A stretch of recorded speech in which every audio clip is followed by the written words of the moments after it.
I'm from Bangladesh. Yes. Yeah. Okay, hello Bangladesh. Hello. Okay, thank you so much. Okay, nice to meet you. নীল সমুদ্রের বুকে এক স্বপ্নীল দ্বীপপুঞ্জ, যেখানে প্রকৃতি তার সবটুকু সৌন্দর্য ঢেলে দিয়েছে। সবুজ পাহাড়, সাদা বালির সৈকত আর রোমাঞ্চকর ইতিহাসের এক মিশ্রণ। এটা লাঙ্কাউয়ে। চলুন আজকে লাঙ্কাউইতে দ্বিতীয় দিনের অভিজ্ঞতা একসাথে উপভোগ করি।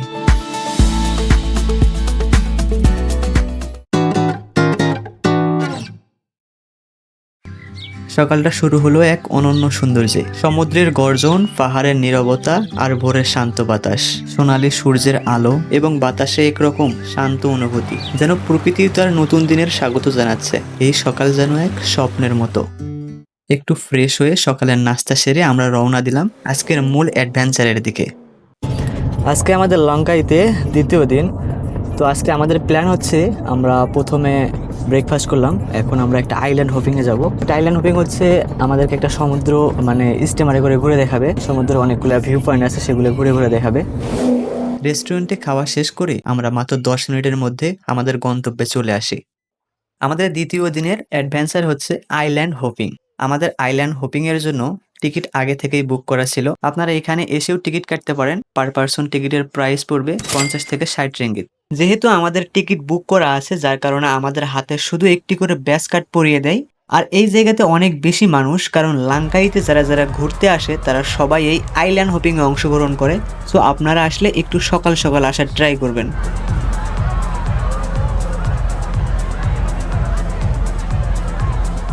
আমার পিছনে এখন যে বোটগুলো দেখতে পাচ্ছেন, এগুলাতে করে এখানে আইল্যান্ড হোপিং করাবে। তো আমাদের এই যে একটা করে ব্যাচ কার্ড পরাই দিছে, এগুলো আমাদের একটা প্যাকেজ নেওয়া ছিল। লঙ্কাইতে আসার আগে আমরা একটা প্যাকেজ বুক করছিলাম, সো ওই প্যাকেজের মধ্যে এটা ছিল। তো আমাদের আর আলাদা করে কোনো টাকা দেওয়া লাগেনি। এই যে দেখতে পাচ্ছেন, আমাদেরকে লাইফ জ্যাকেট পরিয়ে দিয়েছে। আমরা এখন বোটে অলরেডি উঠে গেছি। আমাদের পাশে আরও বেশ কয়েকটা বোট আছে। আমাদের বোটে আরও বেশ কয়েকজন লাগবে লোক, তারপর আমরা সমুদ্রের মাঝখানে চলে যাব। আর এই সাইডে হচ্ছে ড্রাইভার, পিছন থেকে ড্রাইভ করবে। তো আমি সাইডেই বসছি আপনাদেরকে দেখানোর জন্য ভালো মতো। রোদ একটু আজকে, কারণ সকালবেলা এখন মাত্র 9টা বাজে। সমুদ্রের মাঝখানে যাচ্ছি। তো আরও সামনে যাওয়ার পরে এটা অনেক জোরে যাবে। এখন অনেক ঢেউ দেখতে পাচ্ছেন, ঢেউ কিন্তু অনেক, সমুদ্রের ঢেউ দেখতে পাচ্ছেন। প্রচুর বাতাস, পাহাড়গুলো সমুদ্রের এই দৃশ্যগুলো অনেক ভালো লাগে, যেখানে সমুদ্র পাহাড় দুইটাই একসঙ্গে পাওয়া যায়। অনেক সুন্দর একটা দৃশ্য। ওইদিকে সূর্যটা দেখেন, মাত্র উঠছে, 1 ঘন্টার মতো হচ্ছে সূর্যটা। সূর্যের অপোজিট সাইড দিয়ে যাচ্ছে। ওয়াও, কি যে সুন্দর লাগতেছে।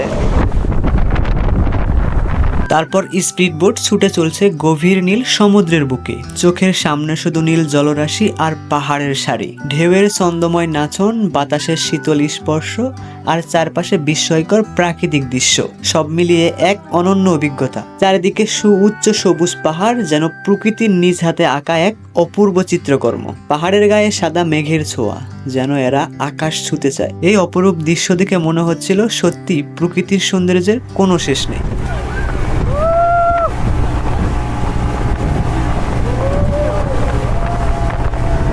চলুন এমন সুন্দর দৃশ্য দেখতে দেখতে কিছু ইতিহাস জেনে নেই। লঙ্কাউই শুধু তার প্রাকৃতিক সৌন্দর্যের জন্য বিখ্যাত নয়, এর আছে এক সমৃদ্ধ ইতিহাস ও রোমাঞ্চকর কিংবদন্তি। মালয়েশিয়ার এই দ্বীপপুঞ্জ এক সময় বণিকদের প্রধান রুট ছিল, আর এর সঙ্গে জড়িয়ে আছে এক রহস্যময় অভিশাপের গল্প।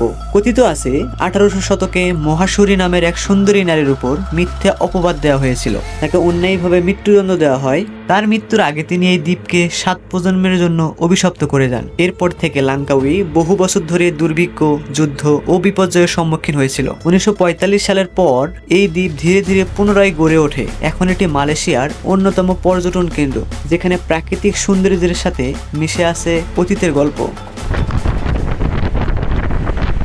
প্রায় 30 মিনিট ধরে সমুদ্রের গভীর ঢেউয়ের উপর ভেসে ভেসে আমরা একটি ভিউ পয়েন্টে এসে পৌঁছাই। সামনে দেখতে পাচ্ছেন বিশাল একটি পাহাড়। পাহাড়টি দেখে মনে হচ্ছে একজন প্রেগনেন্ট মহিলা চিত হয়ে শুয়ে আছে। এজন্য এই জায়গার নামকরণ করা হয়েছে প্রেগনেন্ট আইল্যান্ড। বোর্ডে করে আমাদের একটা করে ভিউ পয়েন্টে নিয়ে গিয়ে আমাদের বোর্ডের ক্যাপ্টেন জায়গাগুলোর বিস্তারিত বলতেছিল এবং আমরা অবাক হয়ে জায়গাগুলো এনজয় করতেছি। এরপরে আমাদের আরও একটি ভিউ পয়েন্টে নিয়ে যায় এবং সেখানে গিয়ে আমরা দেখতে পাই আমাদের বোট সেখানে যাওয়ার পরেই পাহাড় থেকে কিছু ঈগল চলে আসতেছিল। একটু পরে সেখানে অনেকগুলো ঈগল চলে আসলো এবং আমাদের বোটের ক্যাপ্টেন বোট থেকে কিছু মাংস পানির উপর ছুড়ে দিল। ঈগলগুলা সেই মাংসগুলো পা দিয়ে সুন্দর করে পানি থেকে উঠে নিয়ে যাচ্ছিল। এই দৃশ্যটা অনেক সুন্দর লাগতেছিল। যেহেতু এই জায়গাতে অনেক বেশি ঈগল, যার কারণে এই জায়গার নামকরণ করা হয়েছে eagle island. Bro, what's your name? Izam. Izam? Are you Malaysian citizen? Yeah. Malaysian citizen, right? তো ইনি আমার হচ্ছে স্পিড বোটে ড্রাইভ করতেছে, অনেক সুন্দর ড্রাইভ করতেছে, মানে এত জোরে ড্রাইভ করতেছে কি বলবো, বসে থাকার মতো অবস্থা না। অনেকগুলো ভিউ পয়েন্ট উপভোগ করার পরে প্রায় 1 ঘন্টা জলের রাজ্যে ভেসে ভেসে আমরা এসে পৌঁছাই এক স্বর্গীয় দ্বীপে। নরম সাদা বালির সৈকত, শস্য নীল জল আর চারপাশে সবুজ পাহাড়, যেন কোনো পরীরই দেশে এসে পড়েছি। ভাসমান সেতুর উপর আসলাম। এই সেতুটা দিয়ে একটা পাহাড়ের ভিতরে যাওয়া যাবে। এখানে যে সমুদ্রটা দেখতে পাচ্ছেন অনেক ঢেউ ঢেউ হচ্ছে এখানে, কিন্তু পাহাড়ের মাঝখানে আর একটা হচ্ছে সমুদ্র শাখা আছে, মানে সমুদ্রই আছে। তো ওটা চতুর সাইড দিয়ে পাহাড়, ওখানে কোনো ঢেউ নাই, মানে শান্ত জল যেটাকে বলে, ওখানে শান্ত জল। তো সেখানকার পানিগুলো অনেক ক্লিয়ার। এখানকার দেখেন দৃশ্যটা দেখেন, অনেক সুন্দর একটা ভিউ, মানে জোশ লাগতেছে। তো এখন আমরা এখানে বেশ কিছুক্ষণ সময় কাটাবো, মানে আমাদের 2 ঘন্টা সময় দিছে।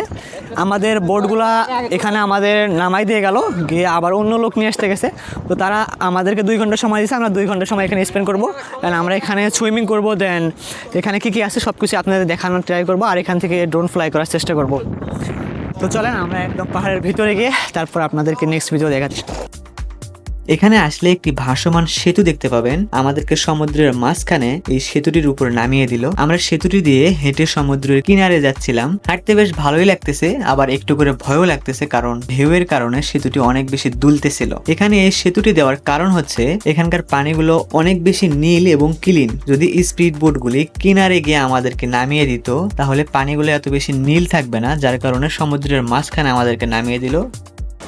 জায়গাটা কিন্তু অস্থির, মানে পানিগুলা যদি আমি একটু দেখাই, পানিগুলা এত ক্লিয়ার, মানে আমি হাত দিলে দেখতে পাবেন আপনারা নিচে, মানে এত ক্লিয়ার পানি এর আগে আমি কখনোই দেখিনি। তাছাড়া ওইদিকে দেখতে পাচ্ছেন পানিগুলো আরও অনেক বেশি নীল পানি, মানে চতুর্দিক দিয়ে পাহাড়, আর আমরা এই সাইডে বাতাস, কিন্তু প্রচুর বাতাস এখানে। আর ওই সাইডে অনেক লোকেরা গোসল করতেছে। আমরা মূলত আসছি এক সাইডে, যেটা আমাদের মানে কেউ ডিস্টার্ব না করে ভিডিও বানাচ্ছি, ড্রোন ফ্লাই করতেছি এই জন্য। মানে এত সুন্দর এই জায়গাগুলা, স্পিড বোটে যখন ঘুরতেছিলাম, মানে এক একটা করে পাহাড়ের থেকে যেন আর একটা পাহাড় ভালো এরকম মনে হচ্ছে। এখন এখানে নামবো, নামে একটু সুইমিং করবো। তো মাইক্রোফোন নিয়ে নামতে পারবো না, ক্যামেরা নিয়ে নামবো।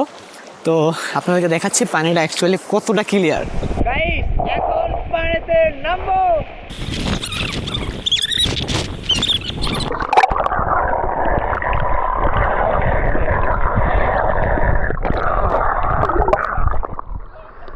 এখানে পানির চাপ অনেক বেশি। পানির নিচে ডুব দিয়ে বেশিক্ষণ নিঃশ্বাস ধরে রাখা যাচ্ছে না এবং পানির নিচ দিয়ে সামনের দিকে এগিয়ে যেতে অনেক বেশি কষ্ট হচ্ছে। তবে এখানে 2 ঘন্টা কেটেছে আমাদের মনের মতো করে। কখনো পায়ের নিচে নরম বালির স্পর্শ অনুভব করছি, পানিতে পা ভিজিয়ে প্রকৃতির সঙ্গে মিশে গেছি, কখনো ঢেউ এসে পায়ের কাছে আছড়ে পড়ছে।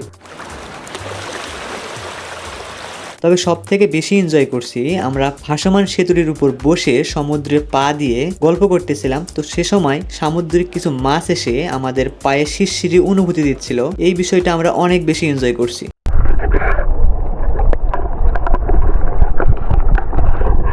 তারপর শুরু হলো আমাদের লাফালাফি করার পাগলামি। এমনভাবে লাফালাফি করতেছিলাম মনে হচ্ছিল একদম ছোটবেলায় ফিরে গিয়েছি। সেই বন্ধুরা কই, কেন আমি আর সেই আমি নই, আজ অনেক বছর পরে খুঁজে ফিরি। কোথায় আহারে আহারে আহারে শৈশব, কোথায় হারিয়ে গেল যে আহারে কৈশব। তো এখানকার ওয়েদারটা এত সুন্দর লাগছে, আমার এখান থেকে আমার যাইতে ইচ্ছে করতেছে না। এত মানুষ আসতেছে, মানে কত দেশের লোক যে বাংলাদেশকে চেনেই না। আমি অনেকজনকেই জিজ্ঞাসা করলাম, অনেক দেশের মানুষের সাথে আজকে দেখা হয়েছে, তবে বাংলাদেশে এখন পর্যন্ত একটা মানুষকেও এই জায়গাতে দেখিনি। এখন আবার আমাদের স্পিডবোট চলে আসছে, তো আমরা এখন স্পিডবোটে যাব। মূলত ওখান থেকে স্পিডবোটটা ছাড়বে, তো আমরা এখন ওখানে গিয়ে তারপরে স্পিডবোটে করে আবার ব্যাগ যাব। তো চলেন ব্যাগ যাই। সমুদ্র থেকে এখানে বেশ কয়েকটা হচ্ছে বসার জায়গা আছে, মানে এখানে মূলত ছায়া, যারা ফ্যামিলি নিয়ে আসে এখানে তারা এখানে বসে থাকে বা এখানে বিশ্রাম নিতে পারে। পাশাপাশি এখানে একটা রেস্টুরেন্ট আছে, রেস্টুরেন্টে বসে আপনারা কিছু খাইতে পারবেন। I am from Bangladesh. Yes. Okay, hello Bangladesh. Hello. Okay, thank you so much. Okay, nice to meet you. তো আমাদের স্পিড বোট চলে আসছে, তো আমরা এখন স্পিড বোটে করে আবার ব্যাগ যাব, তারপর হোটেলে যাব। হোটেলে গিয়ে সেখানে একটু রেস্ট নিয়ে তারপর আর একটা প্লেসে যাব। এই যে এটা মূলত আমাদের স্পিড বোট, যেটাতে করে আমরা আসছিলাম। তো স্পিড বোট চলে আসছে। আমরা বোটে ওঠার সঙ্গে সঙ্গেই স্পিড বোট রওনা দিয়ে দেয়। তবে এই সময় সমুদ্রে এত বেশি ঢেউ ছিল, আমরা বোটে স্বাভাবিকভাবে বসে থাকতে পারতেছিলাম না। তবে আমাদের একটুও ভয় লাগেনি, আমরা এই মুহূর্তটাও অনেক বেশি এনজয় করছি।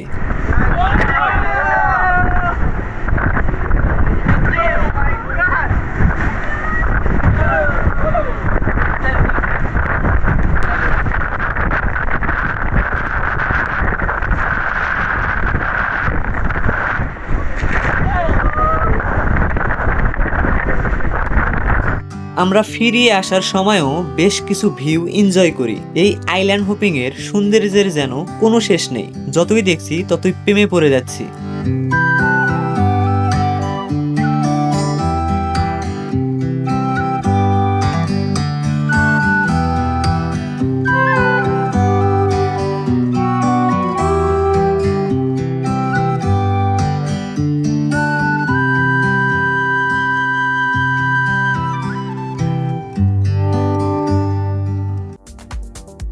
টোটাল আইল্যান্ড হোপিংটি ছিল 5 ঘন্টা সময় ধরে। এই 5 ঘন্টা সময় ধরে যে মুহূর্তগুলো উপভোগ করছি, নিশ্চিন্তে এই মুহূর্তগুলো আমার জীবনের সব থেকে সুন্দর মুহূর্তগুলোর মধ্যে একটি।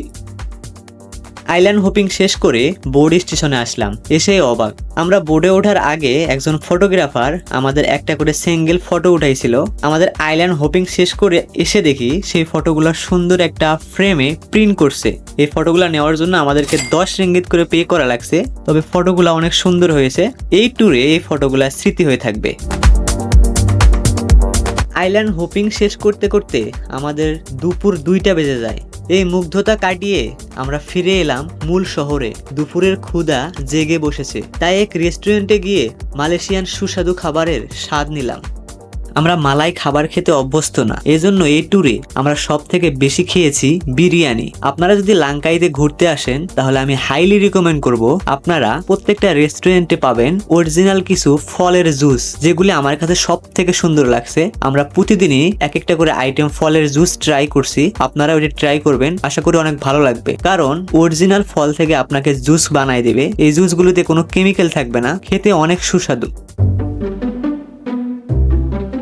রেস্টুরেন্ট থেকে লাঞ্চ শেষ করার পরে আমরা হোটেলে আসছিলাম, এখানে প্রায় 1.5 ঘন্টার মতো রেস্ট করলাম। তো এখন আমাদের গন্তব্য হচ্ছে আমরা ইগল স্কোয়ারে যাচ্ছি, সেখানে একটা বেস্ট ভালো ভিউ পাওয়া যায়, মানে যেটা মূলত লংকাউয়ের মধ্যে সব থেকে ফেমাস। মানে ওই ইগলটাকে দেখলে সবাই জানতে পারে যে এটা লংকাউতে। তো চলেন সে জায়গাতে যাওয়া যাক।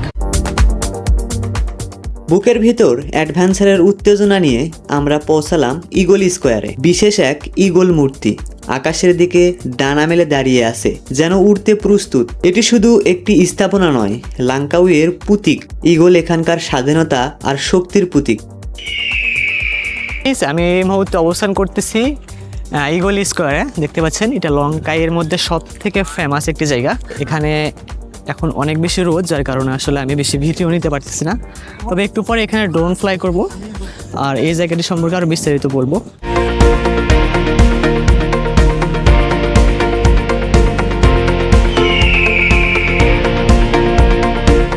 লাঙ্কাউ নামটি এসেছে 2টি মালয় শব্দ থেকে, হেলাং এবং কায়ু।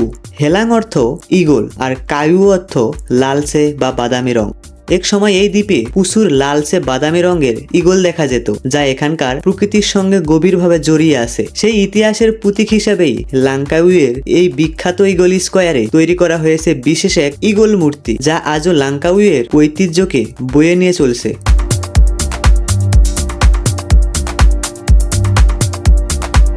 ঈগল স্কোয়ার দেখা শেষ করে এখন আমরা যাচ্ছি মাওয়া টাওয়ারে। এটাও অনেক বিখ্যাত, লঙ্কাইয়ের মধ্যে সব থেকে বড় টাওয়ার। দেখতে পাচ্ছেন এই মুহূর্তে আমরা মাওয়া টাওয়ারের নিচে পৌঁছে গেছি। টাওয়ারটি দেখেন, এটা লঙ্কাইয়ের মধ্যে অনেক বিখ্যাত এবং অনেক বড় টাওয়ার। এই টাওয়ারে উঠলে উপর থেকে একটা 360 পুরো সমুদ্রটা অ্যান্ড পুরো লঙ্কা সিটিটা দেখা যায়। তো আপনারা চাইলে এখানে উঠতে পারেন, তবে এখানে ওঠার জন্য অবশ্যই পে করতে হবে।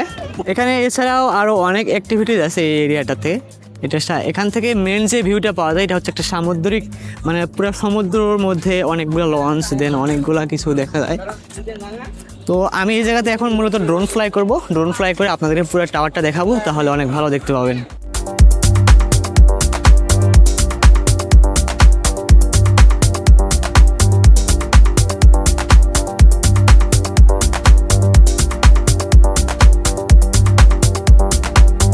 মাহা টাওয়ার থেকে পুরো দ্বীপের মনোমুগ্ধকর দৃশ্য দেখা যায়।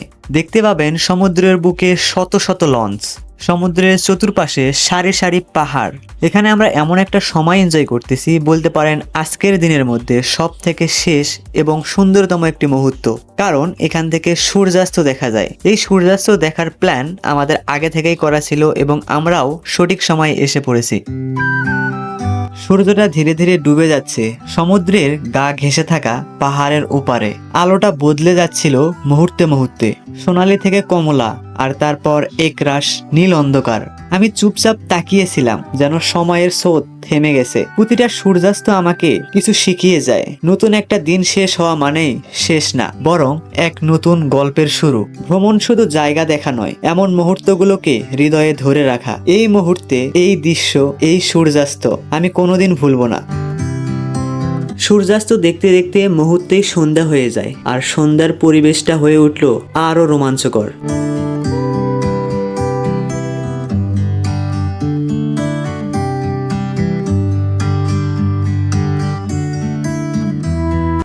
মাহা টাওয়ারের সাথেই ছিল এক জমজমাট নাইট মার্কেট। স্ট্রিট ফুড, হাতের তৈরি শোপিস, রঙিন লাইট আর মানুষের কোলাহল, এক অন্যরকম উন্মাদনা। সেই নাইট মার্কেটটিও ঘুরে ঘুরে দেখলাম।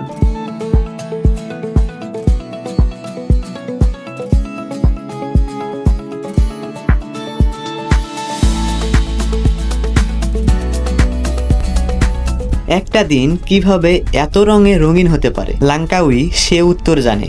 সকালের সূর্যোদয়, পাহাড়ের নীরবতা, ঢেউয়ের স্পর্শ, এক অজানা দ্বীপে কাটানো মুহূর্ত, আর সন্ধ্যার সেই স্বপ্নময় সূর্যাস্ত। প্রতিটি দৃশ্য, প্রতিটি অনুভূতি যেন হৃদয়ে গেঁথে গেল। লাঙ্কাউই শুধু একটি জায়গা নয়, এটি অনুভবের নাম। প্রকৃতি এখানে কথা বলে, বাতাসে মিশে থাকে ইতিহাস, আর প্রতিটি কোণায় লুকিয়ে থাকে একটুখানি বিস্ময়। ভ্রমণ শুধু গন্তব্যে পৌঁছানো নয়, বরং প্রতিটি মুহূর্তকে অনুভব করা। আর লাঙ্কাউই আমাদের শিখিয়েছে কিভাবে প্রকৃতির সঙ্গে একান্ত হয়ে নিজেকে খুঁজে পাওয়া যায়। এই ছিল আমাদের লাঙ্কাউই ভ্রমণের দ্বিতীয় দিন, আর যাত্রা এখনো শেষ হয়নি। নতুন দিনের অপেক্ষায়, নতুন গল্পের আশায়। কেমন লাগলো লাঙ্কাউই ভ্রমণের দ্বিতীয় দিন? কমেন্টে জানাও, আর চ্যানেলটি অবশ্যই সাবস্ক্রাইব করো। দেখা হবে পরের এপিসোডে আরো নতুন আকর্ষণীয় মুহূর্ত নিয়ে। ভালো থাকো, সুস্থ থাকো, আর ঘুরে বেড়াও। যদি আমার চ্যানেলটি সাবস্ক্রাইব না করেন তাহলে অবশ্যই সাবস্ক্রাইব করুন এবং ফেসবুক পেজ থেকে দেখলে পেজটি ফলো করবেন। দেখা হচ্ছে আগামীকাল। সবাই ভালো থাকবেন, টাটা।